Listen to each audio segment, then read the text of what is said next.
Double smart movie మీరు బయట వింటున్నంత, social మీడియాలో చూస్తున్నంత, పెద్ద పెద్ద యూట్యూబర్లు చెప్తున్నంత బ్యాడ్గా అయితే నాకేం అనిపించలేదు. నాకైతే పర్వాలేదు అనిపించింది. సూపర్గా ఏం లేదు, జస్ట్ మంచిగా యావరేజ్ అనిపించింది అంతే. నాకు యాక్షన్ మాస్ మసాలా మూవీస్ అంటే ఇష్టపడే నాకు నేను పెట్టిన డబ్బులకి న్యాయం జరిగిందన్న సంతృప్తి అయితే నాకు ఇచ్చింది. అసలు ఇస్మార్ట్ శంకర్ కోర్ స్టోరీలోనే ఒక మ్యాజిక్ ఉంది. అదేంటంటే మెమోరీ ట్రాన్స్ఫర్ అనే ఒక సైన్స్ ఫిక్షన్ పాయింట్కి ఓల్డ్ సిటీలో ఉండే శంకర్ అనే ఒక ఓవర్మాస్ క్యారెక్టర్కి కనెక్ట్ పెట్టి పాయింట్ రాసుకోవటమే అది చాలా కొత్తగా ఉంది. అయితే దాన్ని ఏ రేంజ్లో మనం డెవలప్ చేయగలం, ఏ రేంజ్లో ఎగ్జిక్యూట్ చేసి ఏ రేంజ్లో సినిమా తీస్తాం ఉన్న దానిపైన ఆ సినిమా సక్సెస్ రేట్ ఆధారపడి ఉంటుంది. ఆ లెక్కను చూసుకుంటే యాక్చువల్గా ఫస్ట్ ఇస్మార్ట్ శంకర్ మూవీ అందరూ బాగాలేదన్నారు, అందరూ ఫ్లాప్ అన్నారు, వర్స్ట్ సినిమా అన్నారు. అందరూ చాలామంది ఫీడ్బ్యాక్ అయితే ఆ సినిమాకి క్రిటికల్గా వెళ్ళే అక్లెయిమ్డ్ మూవీ అయితే కాదు, వరస్ట్ సినిమా అన్నారు. అయినా సరే అందులో రామ్ యాక్టింగ్ కానీ, తర్వాత మణి శర్మ గారు ఇచ్చిన పాటలు కానీ, బ్యాక్గ్రౌండ్ మ్యూజిక్ కానీ అద్భుతంగా క్లిక్ అయిపోయి సినిమా మంచిగా ఆడింది, మంచి కలెక్షన్ వచ్చిన హిట్ స్టేటస్ కూడా తెచ్చుకుంది. అయితే లైగర్ తర్వాత తన ఇమేజ్ కంప్లీట్గా డ్యామేజ్ అయిపోవడంతో పూరి గారు ఏం చేయాలో తెలియక ఆ డ్యామేజీని సరిదిద్దుకున్న ప్రయత్నంలో ఆల్రెడీ హిట్ అయిన ఇస్మార్ట్ శంకర్ మూవీనే మళ్ళీ సీక్వెల్గా తీసి కొద్దిగా సేఫ్ అయిద్దామని ప్లాన్ చేసి ఉంటున్నారు. దానికి తగ్గట్టే ఈ సినిమాలో అబ్జర్వ్ చేస్తే అన్ని యాస్టీజ్ ఇస్మార్ట్ శంకర్లో ఉన్న టెంప్లెటే డబుల్ స్మార్ట్లో కూడా ఉంటుంది, ఏం తేడా ఉండదు.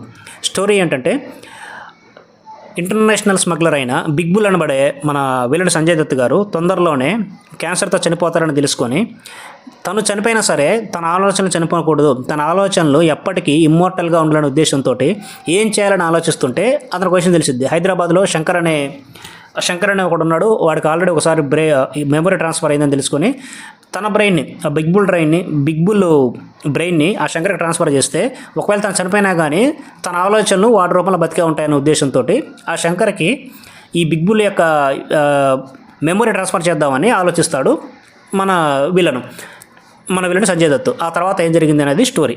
ఇక సినిమా ఎలా ఉంది అనే విషయం మాట్లాడుకుంటే, లైగర్ లాంటి worst movie of the millennium తీసిన తర్వాత తన ఇమేజ్ని తానే భూస్థాపితం చేసుకున్న పూరి జగన్నాథ్ ఈ సినిమాతో కొద్దిగా మారలేట్టు అనిపించాడు. మళ్ళీ మనం రాసుకున్న కోర్ స్టోరీకి స్టిక్ అయ్యి స్క్రీన్ ప్లే రాసుకున్నట్టు అనిపించింది. అలాగని గొప్పగా తీసాడని కాదు, ఎక్కడో -100లో నుంచి తిరిగి 0 వరకు వచ్చాడు పూరి జగన్నాథ్ గారు. రామ్ గురించి చెప్పాలంటే ఈ సినిమాకి రామ్ తన 100% ఎఫెక్ట్ ఇచ్చాడు. యాక్షన్ చాలా బాగా చేశాడు, డ్యాన్సులు బాగా చేశాడు, ఫైట్లు బాగా చేశాడు.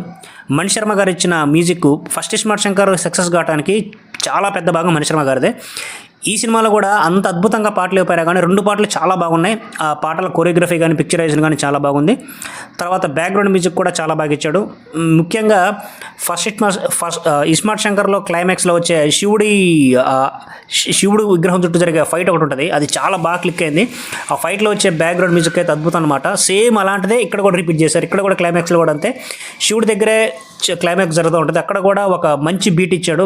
బీజిఎం అయితే చాలా బాగా అనిపించింది, చాలా బాగుంది అది కూడా.